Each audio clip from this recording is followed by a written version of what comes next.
నియోజకవర్గ యొక్క ప్రజలకు వాళ్ళ తరపున ప్రభుత్వానికి కానీ అధికారులకు కానీ మేము చేయబోతున్నటువంటి న్యాయ పోరాటానికి కానీ ఒక సందేశం ఇవ్వదలుచుకున్నాం. నిన్న కేబినెట్ మీటింగ్ లో అన్నమయ్య జిల్లాని తీసివేస్తూ రాయచోటి హెడ్ క్వార్టర్స్ ను మారుస్తున్నాము అని చెప్పి ఉన్న పలంగా రాయచోటి హెడ్ క్వార్టర్స్ ను తీసేసాము అన్నటువంటిది కేబినెట్ లో అప్రూవ్ చేశాము.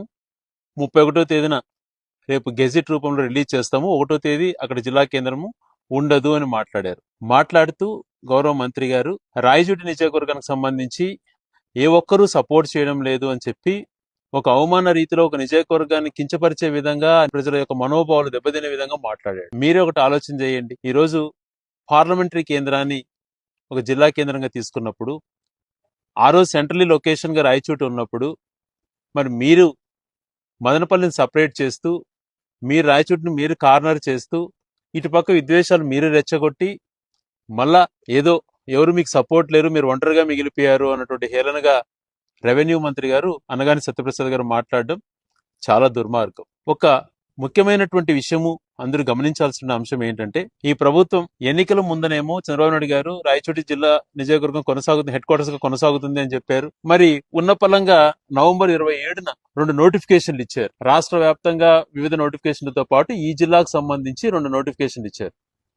27/11/2025 జీవో నెంబర్ 1500, జీఓఆర్టీ నెంబర్ 1500.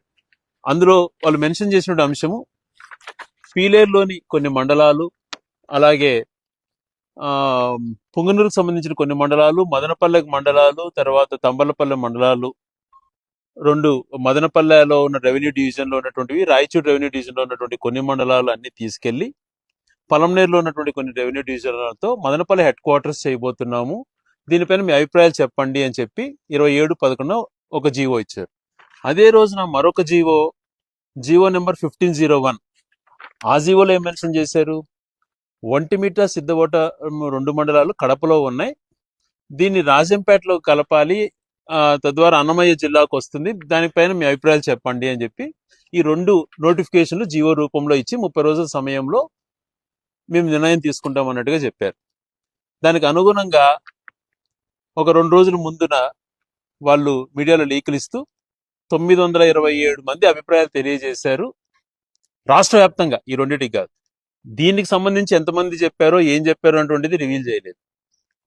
వాళ్ళ అభిప్రాయాల మేరకు రాష్ట్రంలో వివిధ మార్పులు చేస్తున్నాం, అందులో భాగంగా కోడూరుని తిరుపతిలో కలుపుతున్నాం, తర్వాత రాజంపేటని కడపలో కలుపుతున్నాం, అన్నమయ్య జిల్లా హెడ్ క్వార్టర్స్ గా ఉన్నటువంటి రాయచోటిని ఆ హెడ్ క్వార్టర్స్ తీసేసి మదనపల్లిలో కలుపుతామని చెప్పి ఉన్న పలంగా లీకులు ఇస్తూ సడన్ గా సమయం కూడా ఇవ్వకుండా నిన్న కేబినెట్ అప్రూవ్ చేసాం, రేపు గెజిట్ నోటిఫికేషన్ ఇస్తామంటున్నారు. ఒక జిల్లా కేంద్రం ఏర్పడిన ఒక ప్రాంతంలో, వెనుకబడిన ప్రాంతంలో ఏర్పడిన జిల్లా కేంద్రం కొన్ని గంటల్లోనే నిర్ణయాలు తీసుకొని మార్చేస్తుంటే అవతల ప్రజల యొక్క మనోభావాలు ఏంటి, అక్కడ ప్రజల స్థితిగతులు ఏంటి అన్నట్టు ఆలోచన చేయకుండా నిర్ణయం తీసుకున్నారంటే ఏమనాలి? ఇందులో మేము గౌరవ కేబినెట్ లో ఎవరెవరు ఉన్నారో వాళ్ళకు విన్నవిస్తున్నాం. మేము చేసే న్యాయ పోరాటంలో వివిధ దశలలో కోర్టుల ద్వారా కూడా పోరాడుతున్నాం. వాళ్ళకు కూడా విన్నవించేది ఏంటంటే, మరి ఒంటిమిట్ట సిద్ధపోవటానికి ఏమో అవకాశం ఇచ్చారు, 30 రోజుల సమయం ఇస్తానని. అదే రకంగా మిగిలినటువంటి మదనపల్లికి సంబంధించినటువంటి మండలాలలో అవకాశం ఇచ్చారు, మీ కన్సర్న్స్ చెప్పండి అని. మరి ఏ అవకాశము ఇవ్వకుండా, అంటే ఎక్కడైనా కూడా ఏ దేశంలో అయినా కూడా ఒక మనిషిని ఉరికంబం ఎక్కించే ముందు ఒక మాట అడుగుతారు, నేను చివరి కోరిక ఏంటని.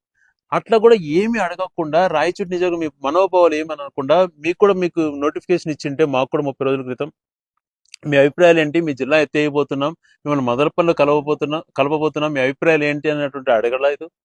లేదు మీరు ఏ ప్రాంతంలో కలవాలనుకుంటున్నారు అన్నటువంటి అభిప్రాయాలు అందరిని అడిగినట్టుగా ఈ రాయచోటికి మెన్షన్ చేయలేదు. ఇది దుర్మార్గం కదా. ప్రజాస్వామ్యంలో ఈ పద్ధతి అవలంబించట్లా.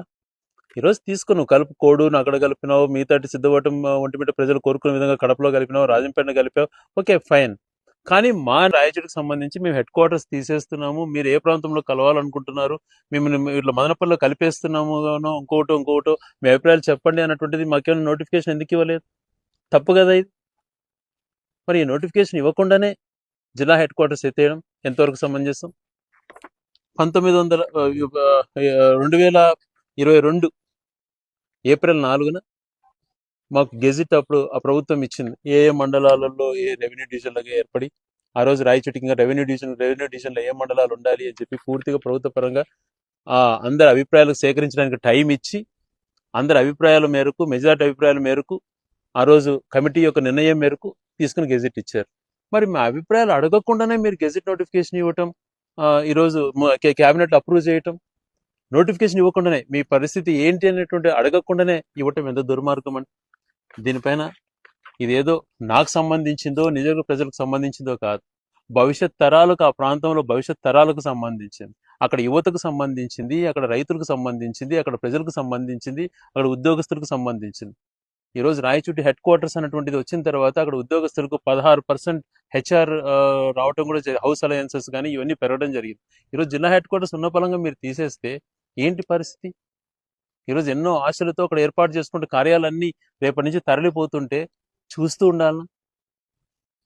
కలెక్టర్ ఆఫీసు, ఎస్పీ ఆఫీసులు 95 జిల్లా కేంద్రాలతో పాటు జిల్లా కేంద్రం అన్నటువంటిది ఉంటే భవిష్యత్తులో ఏరియా జిల్లా హాస్పిటల్స్ కానీ తర్వాత జిల్లా జైలు కానీ ఇటువంటి ఎన్నటో వచ్చేటువంటి పరిస్థితుల నుంచి మాకు కాకుండా అవన్నీ ఏమీ లేకుండా వచ్చినటువన్నీ కూడా ఇక్కడి నుంచి తరలించకపోవటము, వేరే ప్రాంతానికి తరలించకపోతుంటే చూస్తూ ఎంత బాధ ఉంటుంది అన్నటువంటిది మీరు అర్థం చేసుకోవాలి.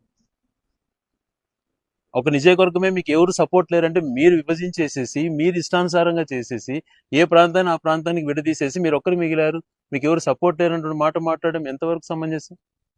కొన్ని నెలల క్రితం ఇదే పరిస్థితులలో ఒక బీజేపీ అసెంబ్లీ సభ్యుడు రాయచోటికి నియోజకవర్గానికి సంబంధించి ఆ ప్రాంతం ఒక ఉగ్రవాదులకు నిలయంగా అనేటువంటిది ఆ రోజు మాట్లాడంటే ఆ రోజు నుంచి ఏదో కుట్ర జరుగుతుందని మాకు అర్థమైంది. ఒక ప్రాంతం గురించి ఇంకొక శాసనసభ్యుడు మాట్లాడడం సమంజసం అంటే ఒక ప్రాంతాన్ని అవమానిస్తూ? సేమ్ ఈరోజు మళ్ళీ రెండోసారి క్యాబినెట్ మీటింగ్లో ఇలాంటి క్యాబినెట్ మీటింగ్ తర్వాత రెవెన్యూ మినిస్టర్ గారు అలాగే ఈ ప్రాంతాన్ని కించపరిచే విధంగా మాట్లాడాడు. ఈరోజు మేము ఎంతో బాధపడుతూ మనోవేదనతో అనుభవిస్తుంటే మళ్ళీ ఈ నిర్ణయం ఒకటి. సో ఈ పరిస్థితుల్లో మేము ఒకటే విన్నవించుకుంటున్నాం, మా యొక్క మనోవేదన వినకుండానే మీరు నిర్ణయం తీసుకున్నారు కాబట్టి ఇప్పటికైనా రేపు గెజిట్ నోటిఫికేషన్ మీరు నోటిఫికేషన్ ఇవ్వకుండా, గెజిట్ ఇవ్వకుండా కొద్ది రోజులు ఆపి మా అభిప్రాయాలు కూడా సేకరించే విధంగా నోటిఫికేషన్ ఇవ్వండి. మీ అభిప్రాయాలు ఏంటి, మీరు ఎక్కడ కలవదలుచుకున్నారు, మీకు హెడ్ క్వార్టర్స్ ఎత్తేయడం సమంజసం అన్నటువంటి మా అభిప్రాయాలు కనుక్కునే దాన్ని కూడా మీరు ఒక నోటిఫికేషన్ ఇచ్చిన తర్వాత నిర్ణయం తీసుకోవాలని చెప్పి ప్రభుత్వానికి గట్టిగా మేము తెలియజేస్తున్నాం. ఒకటే వాళ్ళు ఆలోచన చేయాలి, మనోవేదన అర్థం చేసుకోవాలి. దీనికి సంబంధించి శాంతియుతంగా పార్టీలకు అతీతంగా రేపు పెద్ద ఎత్తున ర్యాలీ కూడా చేయబోతున్నాం. ప్రజల యొక్క మనోభావాలకు అనుగుణంగా అందరూ స్వచ్ఛందంగా పాల్గొందాం. మన యొక్క అభిప్రాయాలు సేకరించకుండానే, మన అభిప్రాయాలు తీసుకోకుండానే, ప్రాసెస్ ప్రకారం ప్రొసీజర్ ప్రకారం చేయకుండానే నిర్ణయం తీసుకున్నారు కాబట్టి ఇది చెల్లదు, ఇది ప్రజాస్వామ్యపరంగా కాదు చేసినటువంటిది అన్నటువంటిది మనం గట్టిగా స్టాండ్ తీసుకొని ప్రభుత్వం వాళ్ళు కూడా తెలుసుకోవాలి. ప్రాసెస్లో భాగంగా ప్రొసీజర్ ప్రకారము నిర్ణయం తీసుకోకపోగా, రెండు ఆ నోటిఫికేషన్లు మిగిలిన ప్రాంతాలకు ఇచ్చినట్టు మాకు నోటిఫికేషన్ కూడా ఇవ్వకుండా చేసిన తప్పు ఒకటైతే, మరొకటి కొంతమంది చెప్తున్నారు గత ప్రభుత్వం జిల్లాలో ఏర్పరిచింది, ప్రెసిడెన్షియల్ ఆర్డర్ రాలేదు, గెజిట్ రాలేదు, ప్రెసిడెన్షియల్ నోటిఫికేషన్. మీరు తెలిసి మాట్లాడితే తెలియక మాట్లాడతారో తెలియదు కానీ 2023 ఆగస్టులోనే ఈ 26 జిల్లాలు, ఆ ప్రభుత్వం ఏర్పడిన 26 జిల్లాలను ప్రెసిడెన్షియల్ ఆర్డర్ కోసం గత ప్రభుత్వం ఢిల్లీకి పంపించడం జరిగింది. అది ఎన్డీఏ ప్రభుత్వం వచ్చిన తర్వాత వీళ్ళు దాన్ని సరిగా ఫాలో అప్ చేయకపోతే వాళ్ళంతకు వాళ్ళు కూడా ఇవన్నిటినీ కూడా విశ్లేషించుకొని ప్రెసిడెన్షియల్ ఆర్డర్ కూడా ఇచ్చేశారు. 26 జిల్లాలను గుర్తిస్తూ ప్రెసిడెన్షియల్ ఆర్డర్తో పాటు గెజిట్ కూడా ఇచ్చేసింది. అంటే ఇంకా జస్ట్ డిస్ట్రిక్ట్ కోర్ట్స్ ఏర్పాటు చేయడమే పెండింగ్. ఇటువంటి పరిస్థితులలో అన్ని ఏర్పడిన తర్వాత, ప్రెసిడెన్షియల్ ఆర్డర్ కూడా వచ్చిన తర్వాత ఇప్పుడు విభజించడం అన్నటువంటిది ఎంత బాధ ఉంటుందో, ఒక్కసారి ఆవేదన ఎంత ఉంటుందో ఒక్కసారి అర్థం చేసుకోమంటున్నాం. సింపుల్గా ఏదో అయిపోయింది నెక్స్ట్ ఏదో చూసుకుంటాం అన్నటువంటి చెప్పి తప్పించుకోవడం కాదు. ఈ బాధ ఏ పార్టీదో ఒకసారి ఆలోచన చేయమంటున్నాం. కాబట్టి ప్రెసిడెన్షియల్ ఆర్డర్ వచ్చింది, మీరు మా మనోబలం సేకరించకుండా హడావిడిగా మీరు ఏదో పొలిటికల్ నిర్ణయం తీసుకుంటున్నారనిపించే విధంగా స్పష్టంగా కనపడుతుంది. కాబట్టి వెంటనే మీ ఆలోచన మార్చుకోవాలి అని చెప్పి గట్టిగా చెప్తాం.